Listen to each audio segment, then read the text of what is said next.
Things to check before you book on Vrbo. Hi everyone, I'm here to assist you today. Without any delay, let's jump right in. As is written in the article of Vrbo's booking, make sure you check the host contact information properly and make sure it's not scam. You can also add the host contact information in your phone.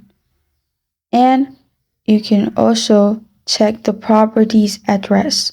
Make sure you check the property's address and make sure it's valid or everything is correct.